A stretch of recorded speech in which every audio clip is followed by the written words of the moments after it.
Good afternoon, everyone. Welcome to Waves Vienna. It's conference day 2, and we're having a wonderful panel here of 4 people that are going to talk to you about, or mostly 3 people, that will talk to you about digital music distribution in Eastern Europe. Are we good? Yeah, we're good. Wonderful.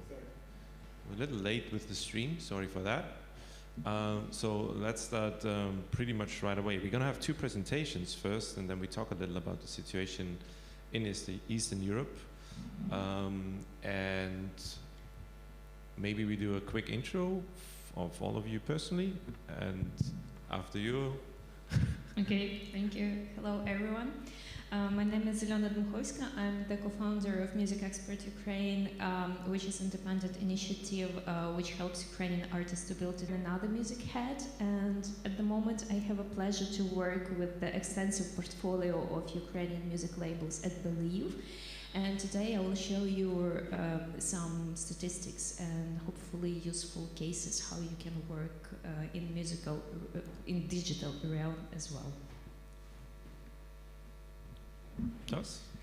Hi everybody, my name is Tomas Lacina. I'm also working at Believe as an artist relation manager, so that means I'm taking care of the artists and some labels in Czech Republic and Slovakia.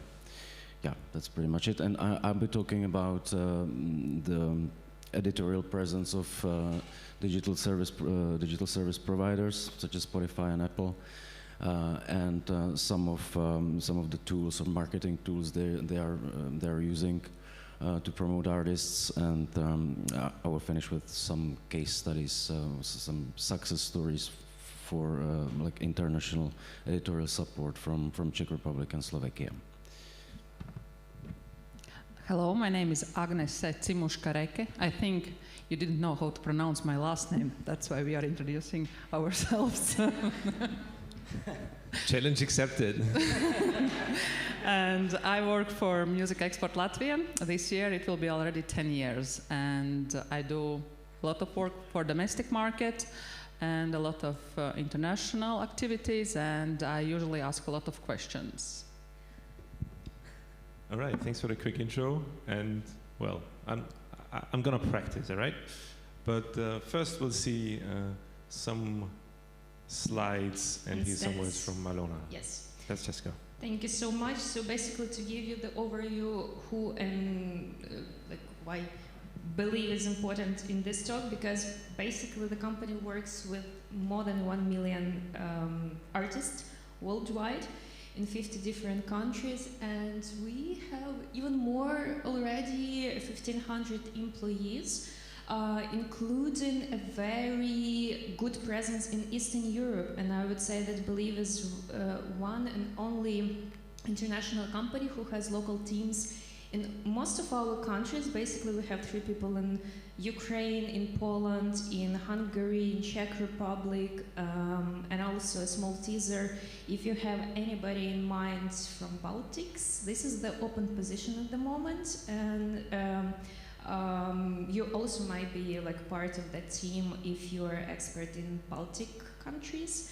And I will show you just a few stats so you understand where we are in the world in general and how the market is growing in 2022.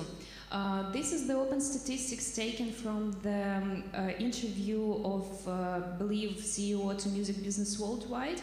And as you can see and possibly have heard, that the biggest and the most fastest growing markets are Asia and Africa, but Europe is also growing immensely. So 2 digits grow year by year. Not that many industries really have that. That's why we are living in that particular moment where you have a lot of chances to expand internationally. You just need to know how to do that.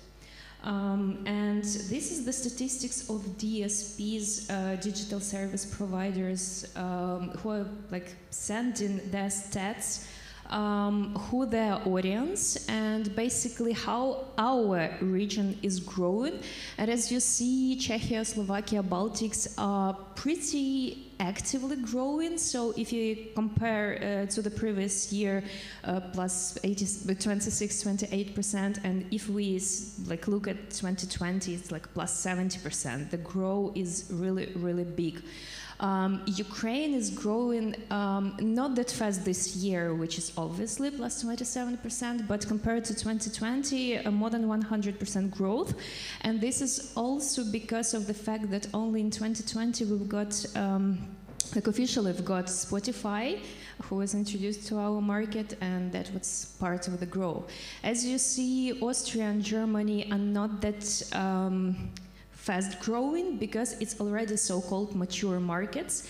And you can see on the next slide the market penetration. So basically this is the a number which shows how what percentage of people are using this type of services, and the market is mature if they have more than like 20% of users. UK is super mature, and obviously they are not able to grow that fast anymore. Germany is a little bit less, but still a lot. Austria has some potential. Baltic, Czechia, Hungary, like Ukraine. This is our job to make this 3% at least, like 10 times more in the upcoming years. We'll see. So you see the potential to grow is very huge, and the opportunities in this market are also good. And I would like just to tell you about a few examples from the Ukrainian market, what worked really well over the last half a year. Obviously, Ukrainian example is super extreme and unique, but still hopefully some tips and tricks you can take away from this as well. So basically, this guy is the Ukrainian singer of the band Boombox, and he was like doing the guard during the first curfew in Kiev where Russia invaded Ukraine, and he was just like along with this territory defense organization making sure that everything is secure in the city center. And he was just singing the song "Ой, у лузі червона калина", which is folk Ukrainian song of 100 years ago, and it went very like popular in Ukraine. And Kifnes, the school producer, he had seen that and said, "Okay, I'm doing the remix," and now they have dozens of millions of streams, and this is the like one of the possible songs of the year of 2022 in Ukraine. This shows that young music really matters, and it really can help people to overcome really hard situations. If you feel like you would like to talk about some particular problems in the society, you can do it, and the audience will give you the feedback really fast. Another example is kind of I believe it's not unique for Ukraine, but we are very good at doing memes, like very, very good. There is this lady, Jerry Hale. You definitely have to listen to her, and she's like a champion of doing satirical, funny stuff, doing the mashups from the news of some politicians, and she's like having millions of views over just like few days, and it works out because like when you're laughing, it helps you to stay sane. And as Ukrainian a writer once said, like, I was laughing not to cry.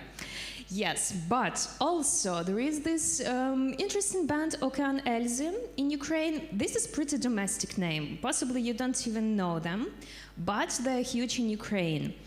They were playing in the stadiums of like 60,000 people, and the growth of their catalog over the last 6 months like tripled. And we have even jokes in Ukraine that if something happens in the country, Ukrainians start listening to Okean Elzy again, because this is the evergreen content. And with this example, I would like to pay attention to the value of your catalog, because this is the asset which you can have over so many years. And the example of Kate Bush as well is very cool. When you own the rights, your music can be your full-time job and your like money until the end of the world, because sometimes it really, really works well. And the last name I would like to drop is an emerging Ukrainian rapper called Kretchet. This is the most interesting and well-known Ukrainian like anonymous. We don't know his name. This is his style. And to give you the overview, hip-hop and rap was never a big thing in Ukraine. We all know about the US, about the UK, Polish, German, like rap. It's huge, but in Ukraine it never had that support of TV and radio, and that's why it was most of the time very underground. And this guy united around himself very cool like rap community who like did a double album together, thinking of who Ukrainians are. The album called Ukrainifikatia, and basically he's the lead voice of that socially conscious art, which is growing in Ukraine, and I believe he's among the first ones who will change the status quo and will make rap music popular in Ukraine in general, on TV hopefully as well. These are the examples I have. If you have any questions at this moment, I would like to answer them, or we can go further. What do you think? Are there already questions from you guys? All right, because Elsa, I wrapped this into our general conversation. Yep. If you continue with Thomas, who's going to tell us more about Eastern Europe. My first question actually would be, what is Eastern Europe these days anyway? So how do you guys actually define this, I believe? And do you at all? Yeah, we define it for ourselves as a business. How to do that? Low. Yeah. I'm sorry. X. Oh, thank you.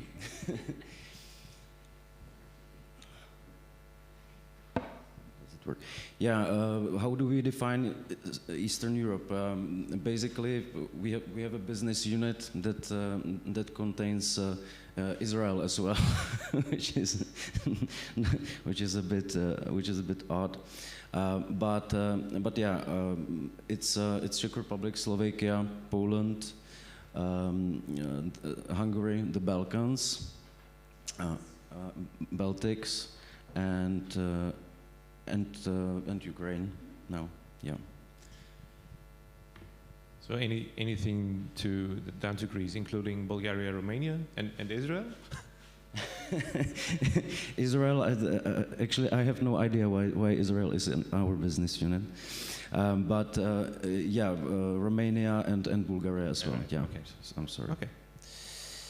Okay, so I would like to talk about editorial presence of editorial activities of DSPs in our region, and then I will also add some like best practices or recommendations how to prepare a release or what is needed. So. Okay, so the DSPs with editorial activities in Eastern Europe, they differ. Some services are even not present in particular countries. So we can see that that Spotify editorial activities are available in Poland, Czech Republic and Slovakia, Romania, Hungary, and Ukraine. Apple Music pretty much the same.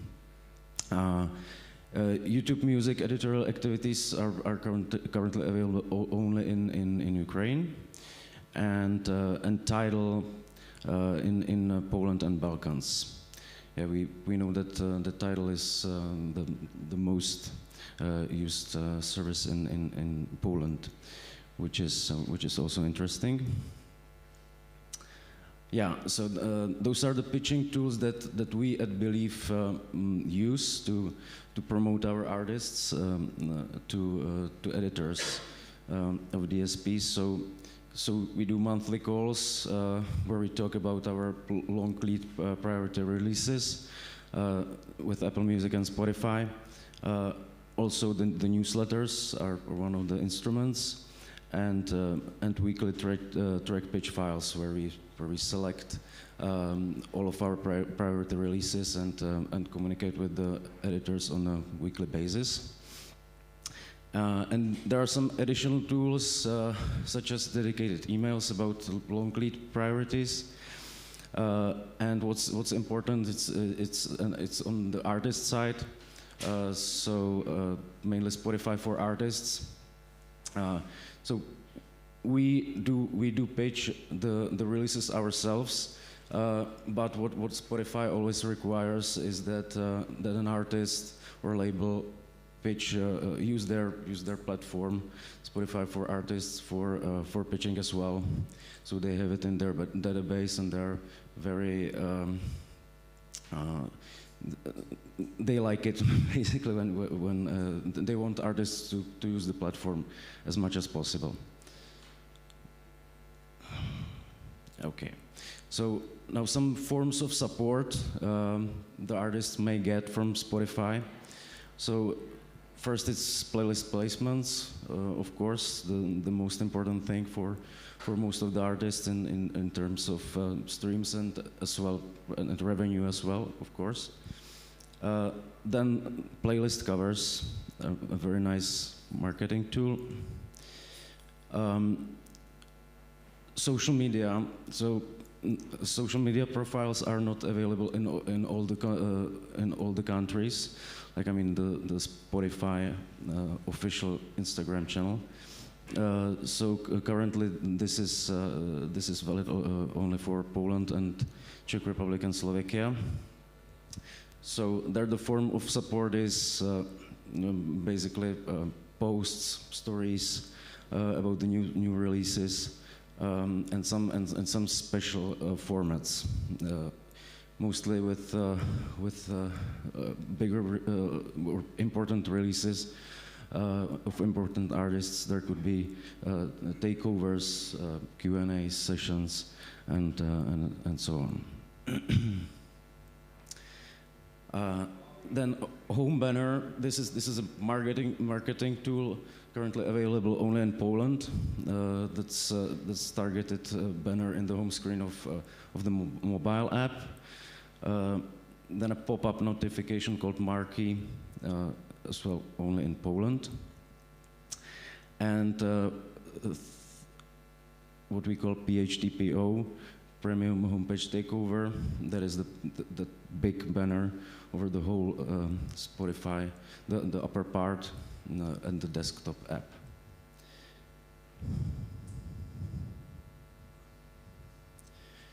Okay, then there's an equal program which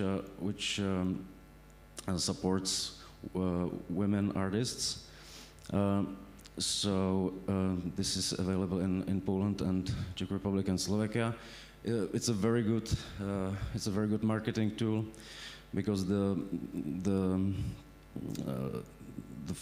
female artists can be featured on Spotify billboards on Times Square, New York, and each country, Poland and Czech Republic and Slovakia, have their dedicated national playlists, but the selected artists are included in equal global playlist, which is a very big playlist, about 1 million subscribers. Okay, then for Apple promotion tools, that's more modest, I would say. There's a homepage banner, new music slider, which you can see here on the left, and then the essentials, which is kind of a best of the artists that can feature also new single on the top and can be highlighted. Generally, with Apple, the situation is that they provide support to more established artists as opposed to Spotify. So the situation there in pitching and promotion is a bit more difficult for emerging artists. Okay, here we can see some promotion tools from Tidal. Of course, it's again playlist placements, suggested new albums, tracks, covers, and social media. On YouTube, it's only playlist placements, playlist covers. Yeah. So now something about the best practices of pitching your track. So first, the good idea is to find a strong partner with premium relations with DSPs. This is getting more and more important. And then what we often struggle with in Eastern and Central Europe is that the artists most of the time they like the plan, the release plan, and the timing of the release. So they make the track and they simply want to release it as soon as possible, which is understandable from the artistic side, but we really need time, or the distributors and the labels need time to promote it, to pitch it to the editors, which means like in ideal state we have to have it ready 4 weeks before the release date. This is also this is very important for international priority releases. So we are basically not able to pitch anything that we don't have data about at least 3 weeks before the release date. And a very important thing is the context. So that means basically we need information about the PR strategies and marketing activities around the release. That's what the editors of the DSPs are interested in the most. To support it, they request the support from the artist side, of course. Also the live touring activities. And active listeners in those particular countries, on the markets that you want to target. So sometimes it's easy to think, or many artists think that they could get to international playlists just because their English is good, their music is good. That's obvious. That has to be the thing, but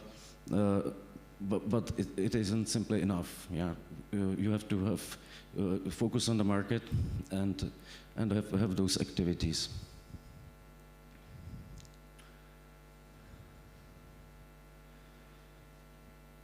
Okay, so now I would like to present some international promotion results.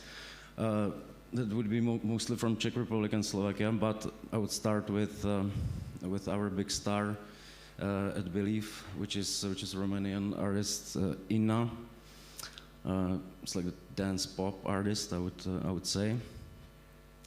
And we can see the results that are really impressive. Huge number of new music Fridays on Spotify in whole Europe, and other playlists as well. On Apple Music as well, Germany, Austria, Switzerland being the countries. This album, this track, these statistics are about. It gained about 700,000 streams in the first week, which is pretty good, I think. Then a very good example is an artist called Red Z.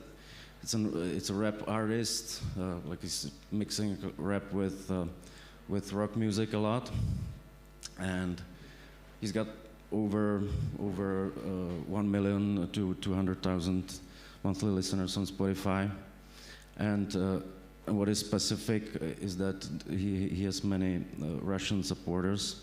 So also the promotion results You can see that that he was promoted on local Russian stores a lot at Yandex Music and VK Vkontakte, which is as you may know, the Russian Facebook basically. Then there's a very good example of what I was talking about these marketing activities, because Karen Ann is a young singer from Slovakia, not that big, about 60,000 monthly listeners on Spotify, but her management invests a lot into local PR strategies and marketing activities in many markets throughout Europe, and it really pays off.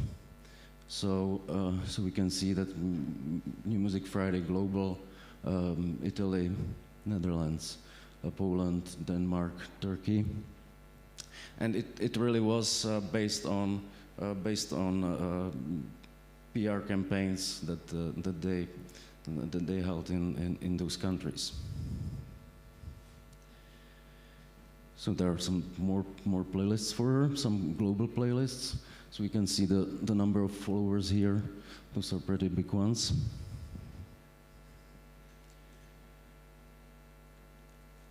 And this is Lake Malawi, a band that used to perform in Eurovision, I think 3 years ago.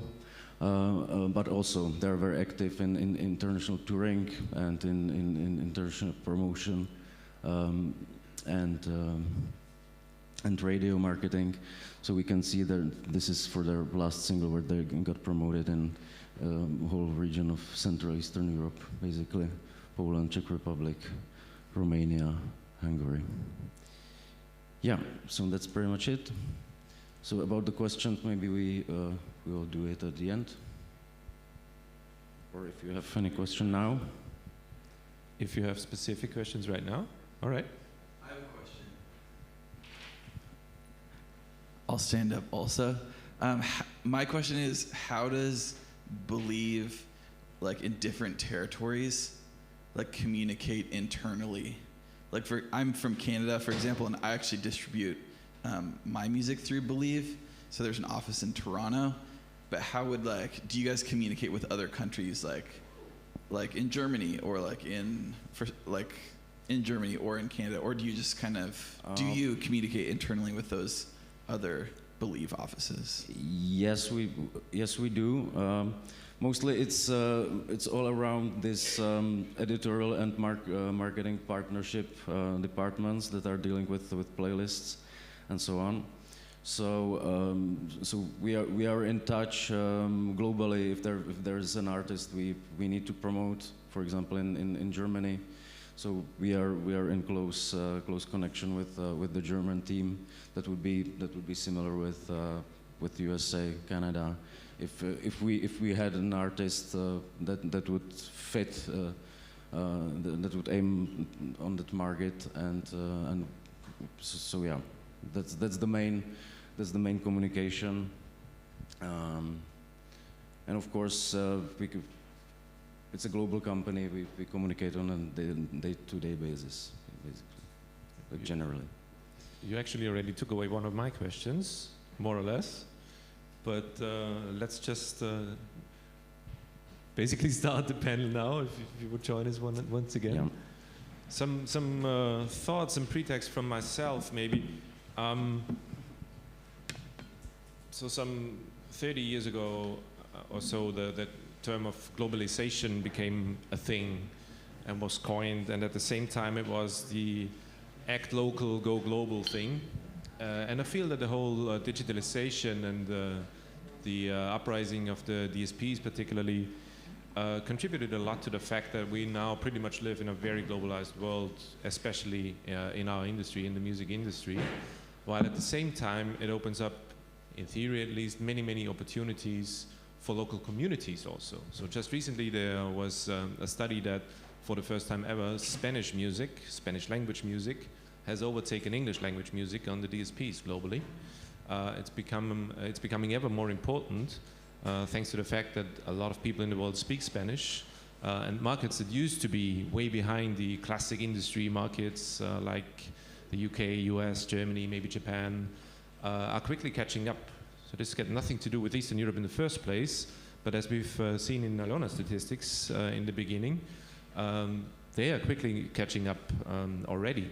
So my question basically to any or all of you would be how and if you would expect that Eastern Europe is indeed catching up and is becoming a player. Several communities basically from the Eastern European countries are about to become, I wouldn't say as important as the Spanish language people and the musical trend that comes with it, but how big of an influence that eventually could be, and how high hopes are that you could potentially break out of that Eastern European cage. I can go with my thoughts. I was thinking of that for years already, because this is the question about basically our countries which are not that big in terms of like global expansion, because you have India, you have China. How can we compete with them? Okay, Ukraine is big, like 40, I don't know, 35 now millions people. For DSPs, that's not a lot, but when we are talking about the region, this is where we're starting talking, because Eastern Europe is like, I don't know, 200,000 million like people. How many? We need to group into units which are acting in the same way, who are connected in the same way and know each other and communicate. This is why I believe we are coming to these events, because you have to know the people in other countries. You have to know whom to ask how to do the promo in Czech. For instance, I don't know, but I know Thomas, I can ask him. And this is more for me the talk about the team and your network you have, which can help. And then in the eyes of like globalization, this is the chance for us to act and to have some results all together. Okay, question from row one already. Robert, Alona, would you be so nice and hand the microphone? We need it for the stream. Thank you. Thanks. It's a perfect question from when I walked in, so thank you very much. I'm Robert Singerman, working with Lyric Find, and I've been working for 19 years to give music subtitles. And what you didn't say about Spanish music, it's $1 billion market in the US right now. When YouTube launched closed captioning, subtitles, it was a $200 million market. So it's up 5 times. It was just before Despacito because of closed captioning in a lot of ways. Spanish language music is understood by us gringos who don't speak Spanish in America. Spanish-English is the biggest language pair on Google Translate, which is why it's actually gone so high. And as well, you can't have collaboration across language or even within language, Bieber and Luis Fonsi, Beyonce, etc., without that kind of collaboration. So 2 years ago, I was at Music Moves Europe 2019, and they were saying exactly the same thing that you said. There's no globalization without localization, but also why is Europe behind Asia and Latin America? Because Asia and Latin America understand the value of language. Japanese and Korean labels always translated everything. So I've been kind of saying that for 18 years now, and if you, I don't know if everybody knows it, but Deezer has launched lyric translations, where also you get paid twice, the publishers and the songwriters, and mechanicals and performances and master income and everything else goes up. So Deezer has the top 10,000 Anglophone songs in 4 languages, French, Spanish, Portuguese, and German. And for Eastern Europe, which is, I just came from Bucharest now, so in Eastern Europe, when the languages aren't the problem, because, okay, everybody sings in English. If we weren't all speaking in English right now, we wouldn't really be getting anywhere. But the greatest repertoire of each Eastern European country is in their own languages. And the local market is really important. So if everybody's trying to sing in English, it's not going to work. There's no globalization without localization. We're talking about synchronization. We're talking about every kind of income stream. And I think everybody in this room is here, even if they only listen to instrumental music, they know the power of lyrics and the power of the song itself. So when music has subtitles, like with only YouTube so far in closed captioning, which YouTube has made literally billions of dollars on that. Billions of dollars. They did it because of my work, they told me, which was nice. But you know, the fact that people can understand Spanish songs for the first time with decent AI translations. We're doing it actually with human translations, which make it possible to understand between the different Eastern European countries and between Eastern Europe and America, and between Eastern Europe and Japan and all the rest. So I just wanted to really thank you for asking that question, and I think the Europeans don't quite get it yet because you've been living in a situation where American music and English music is shoved down your throats for the whole, or your ears, for your whole life, and you say, oh, well, maybe I don't care so much about the lyrics, but you do know the songs, you do know the choruses, you did learn to speak English because of films, television, movies. Imagine opera without surtitles or without understanding the story, or music or films without subtitles, or television without dubbing. There would be no international exchange of cultures and trade without being able to understand language. So I don't want everybody to speak English, and I think everybody in your countries doesn't want everybody to speak English, but the greatest songs of your countries should be able to be understood around the world. So anyway, it's not really a question, except it's more like if you all distributors, we are working with Believe, we are working with 1RPM and Orchard and the other distributors, the importance of getting your lyrics, publishers or labels, because again, it increases the master income, the mechanicals income, the synchronization income. The more people know your songs, the more customers you have, the more hearts you've touched, or people you've made to dance or laugh or whatever, and that's the reason for music, right? And that's why we're all here, I think. So, you know, no globalization without localization. Localization, generally speaking, means language, and you don't do translations on a one song at a time deal, which is why there has been very little translations in the world, and most of the cross-lingual hits have only been novelty hits, you know, Duma Duma Duma Hey Hey from Bucharest, or whatever that song is, Noma Noma Noma Hey Hey from Romania. But in America, when Rammstein is at Madison Square Garden, people are singing and they know, I pronounced it wrong probably, and they know the lyrics. And the lyrics are super important. You know, obviously not jazz or instrumental music and no lyrics, but if you have lyrics, you know, it's super important to get them translated. So anyway, I mean, I guess the question is, in Eastern Europe and in Europe in general, when people start understanding that, you're going to have the same kind of success as Spanish music, and certainly Asian music has always understood it. You know, look at BTS. You know, it's all translated. Anyway, thanks. Sorry. Thank you too. There wasn't a question though, but very important contribution though. Thanks a lot for that. You kind of cut one of the questions short, but nonetheless, because I was going to ask you, I mean, the biggest difference between the two of you is the size of your country and the size of the audience you could potentially play to, especially given the language, which is a minority program for a small country anyway. We at least have, as being Austrians, we have the German market that is at least somewhat the same language, not the exact same language, as I always say. But how much more difficult do you believe is that with your country? Because we generally speak about Eastern Europe, but while in fact it's a dozen different markets and all of them have different languages, basically. Yeah, actually, thank you for your input, because that's one of the things I'm talking lately. If we are talking about Europe, we like to talk about diversity, but actually, where is our diversity? One of our things is all these small languages, and we do not appreciate them. And we are, and I think that's like, it used to be a big problem for Eastern European countries, especially for post-Soviet Union countries, because we tried to sound like Americans or sound like Brits, and we lost like our any other identity. Before, yeah. But lately, it's starting to change. We are starting to be proud who we are. And yes, we are a very small country, and we are very small market. In Latvia, it's a 1.8 million population, and there is not much what you can do. And I think, and we do not have representatives from all these companies as well. And I think the main problem is because they don't know what to do with us, because we have 3 different languages, and we are not one market. And I know that Europe sees us as one market, Baltic states, but we are very different.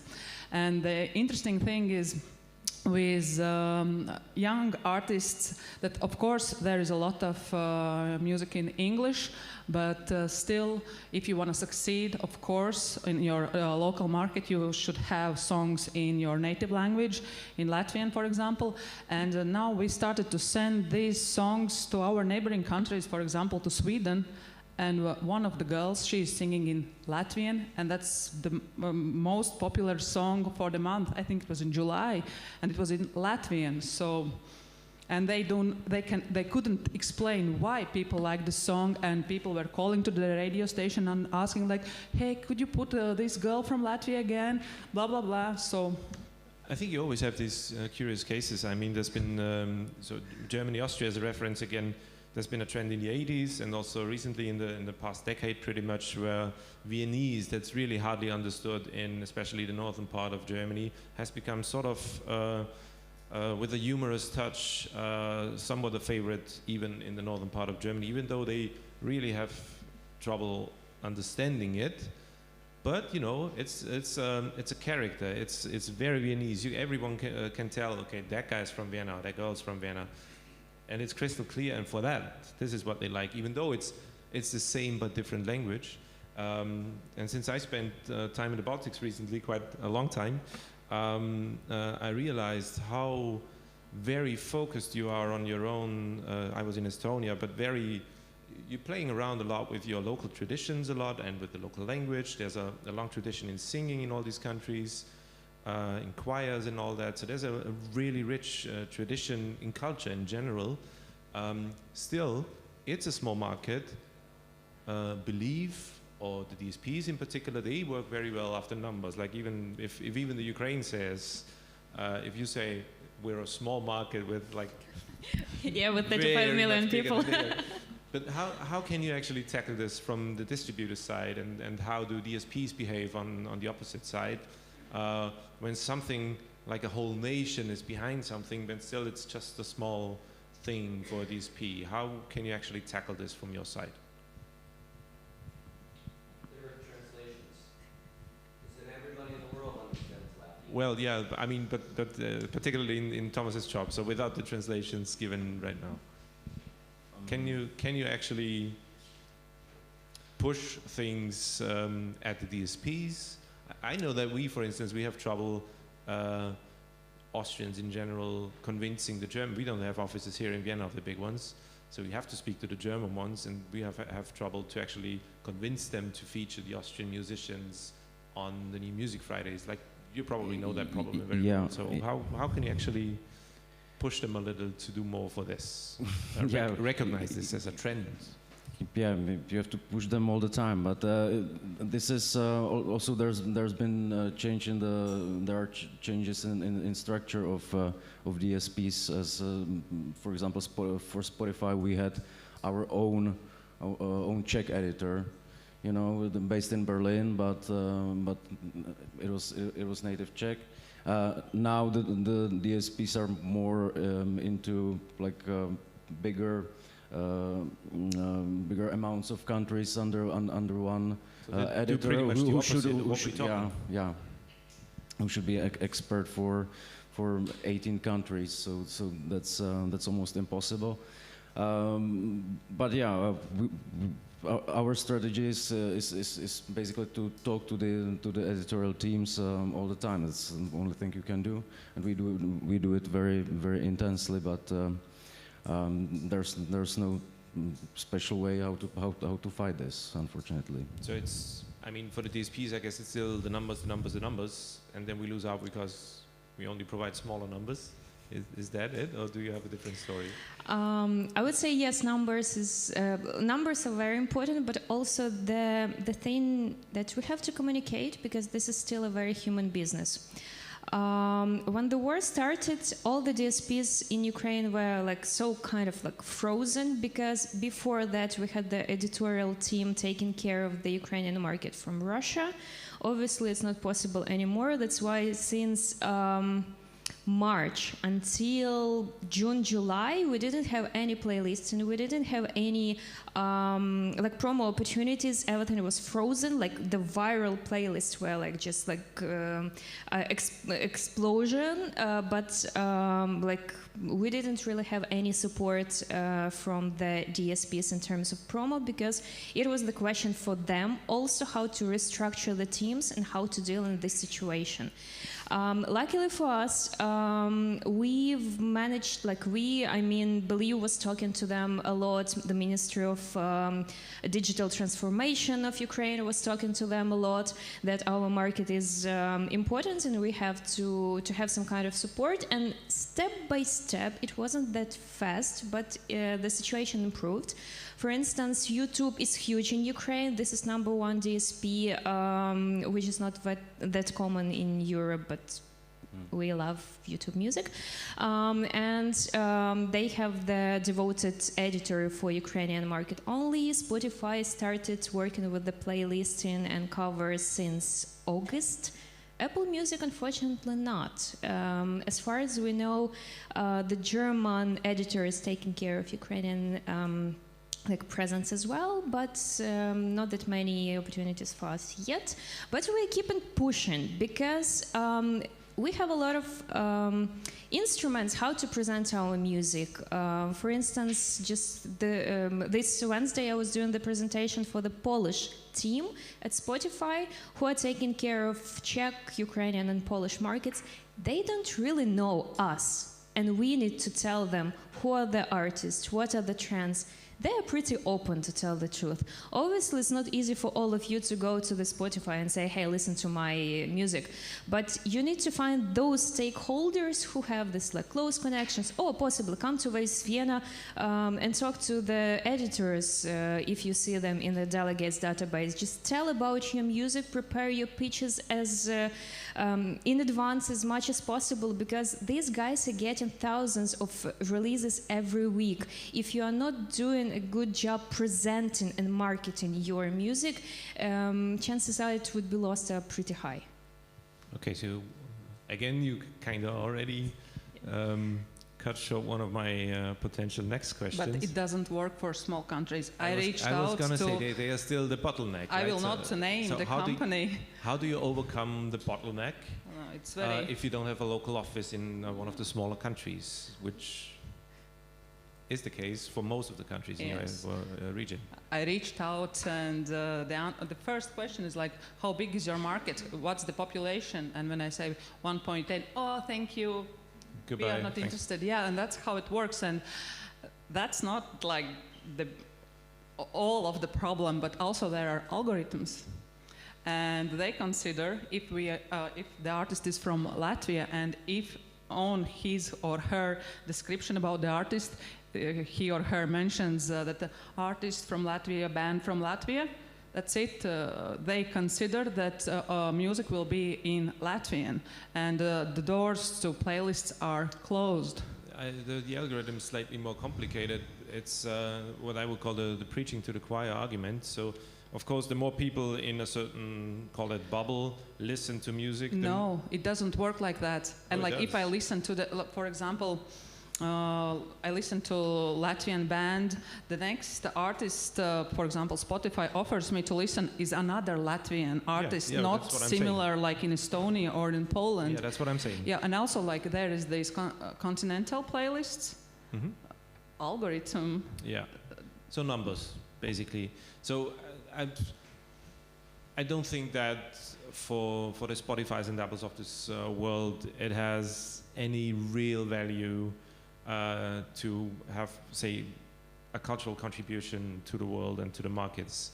It's very much about numbers. It's big businesses. It's businesses on the stock exchange. So they are in there for a different reason.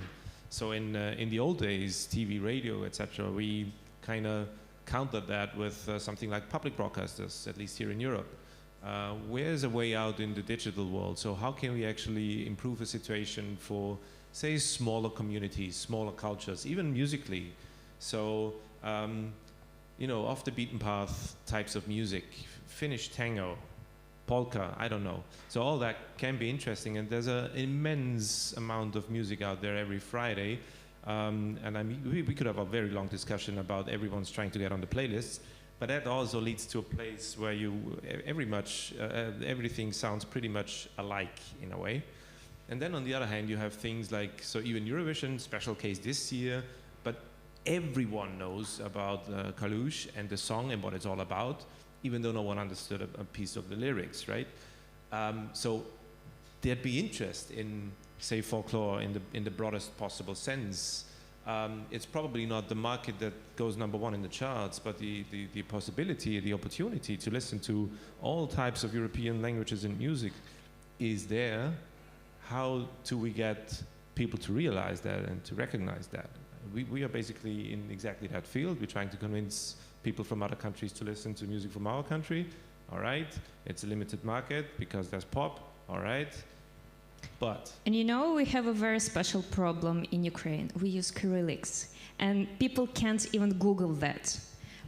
That's why, really, the translation should be done, but also communication materials should be done. Otherwise, it's very, very hard to deliver the knowledge and to infect with your art other people who can't even read that. Okay, you two are very active here. I just the question about, say, like it sounds difficult to export a Latvian band. Maybe for Thomas, what would be your advice to a band from Latvia to be more exportable if they were, say, exportable to the Czech Republic or Eastern Europe? What would be your advice to that artist with their Spotify profile, or how do you appease those algorithms and not be stuck in your regional or national bubble? What would be your advice to that Latvian? We already have an answer on that. We do it through companies from other countries. For example, companies from Poland, England, PR. Germany. Not PR. Also, they put these songs on these distributors. For example, there's a band, they are very successful from Latvia, and all the songs are delivered to these platforms through this German company. For me, to add to your question, there are kind of two sides of the story. So the one road you could go is potentially you just create music that fits to playlist, and that's so pop that it doesn't really matter where it's from, whether it's from Latvia, from the Czech Republic, from Ukraine, from Estonia, from Austria, from Spain, wherever. And if you're good enough, you kind of make it, then maybe even a big label picks you up and you get even bigger. And the other road is really, say, worship your own culture. And of course, that's, again, this has always been a limited market, but if I look, for instance, the bands that really made it here in Austria, so there are the cool bands, the alternative bands, the ones that go abroad, and they go there here in Austria. They are very popular, but only amongst the scene. The ones that go really big, like stadium big, like your example, those are all in German. Mm-hmm. Probably for a reason. It's easier and you understand it. It's easier to identify. There's so much more into that story than to the music connoisseurs for these bands. These are cool abroad. These are only national bands that do really well. What if these bands don't get along with the algorithms and all that and don't actually become successful? They have a hard life with the Schlager acts and all those. So, contribution from Robert? Yeah. So we have an EU grant right now to solve that problem exactly. You talked about two ways. There's actually the third way. And the EU bands that really make it, even singing in different languages, it's because people around the world can understand their songs. You talked about Kalush. You talked about Eurovision. Eurovision does give the context of the music and the song and everything else. If you cannot understand the context, you might hear the band but not understand Love and Joy that I saw last night, from Ukraine or whatever, singing in English. But I listened to the lyrics, and the lyrics are good. So it's really all about the third way, and the EU finally has understood that the third way is about lyric translations. So many countries, one band starts to make it. There's a Ukrainian site, lyricstranslation.com, all unauthorized, all non-monetized, all user-generated, so not the greatest translations, but they have tons of hits. So the thing is that the DSPs do understand this. You know, YouTube has closed captioning, subtitles. Deezer now has launched it because we can actually translate human translations on a mass scale, and European music can be very successful worldwide, whether they're singing, okay, you have 1.8 million people, but everybody could understand a great Latvian song if it's translated. Everybody in China or in Japan, you know, there's Brazilian artists and artists who sing in smaller languages. This is great for going abroad, I agree, but still we have the problem, the algorithm problem and the small Yeah, but algorithms can be changed. They're changed every day. Yeah, that's my point. But only by people who run them. Yeah, but that's my point, is that the EU, the European Union, has actually given a lot of money to 14 major partners to start to change the algorithms. If we don't change our own minds, we're never going to change the algorithms, right? So the idea is that there is another way to have diversity and culture, which is the EU, so that we can understand the great Austrian bands or Viennese bands or whatever, or Latvian bands that we could never understand before because they weren't translated. You know, your movies would not be successful without subtitles either, you know? You know, so it's a very obvious answer to a very serious problem. So I'll call it the Babelfish solution from now on. Okay, you could call it that. It's cool. Lyric translate, giving music subtitles. It's pretty simple.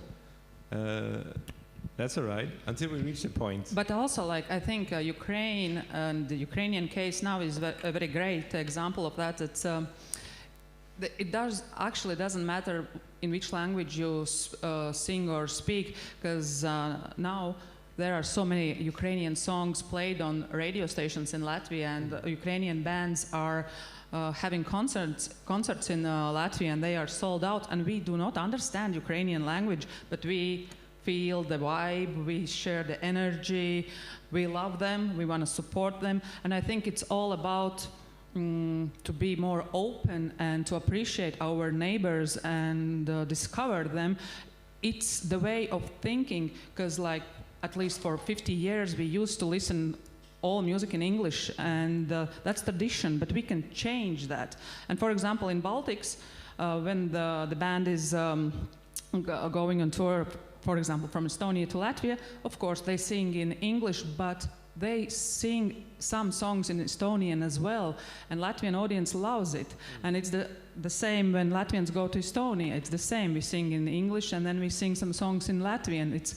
We show them, but we have who we are, and that's, I think, just a matter of time. I believe it will take a very, very, very long time until we reach that point. No. So long. I would actually love to have a couple more minutes to discuss this, but I'm afraid we're running out of time here. Next panel's on the way, so we will slowly wrap it up. Are there any questions from you guys? Sure.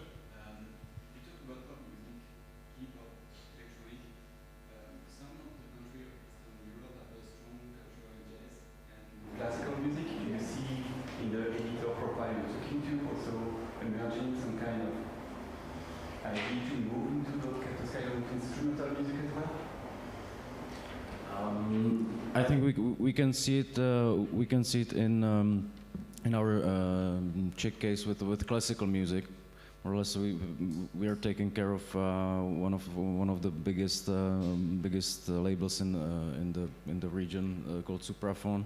They get really huge back catalog of classical music, and the pitching process is even more complicated and more complex. But we do have quite significant successes, like internationally with playlisting those. With playlisting classical music, but yeah, that's a very it's a very limited market on Spotify, on DSPs, because not so many people are actively listen to those kinds of music digitally, you know. All right, thanks to my guests for your very interesting insights and contributions. And now I end the panel by quoting a band from a long ago, the Hollies. Sometimes all I need is the air that I breathe because it's getting really thick in here. Thank you for your attention.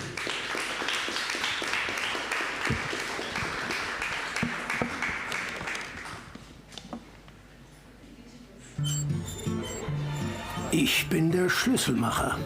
Aber ich mache nicht einfach nur Schlüssel. Ich verschaffe dir Zugang zu den besten Geschichten der Welt.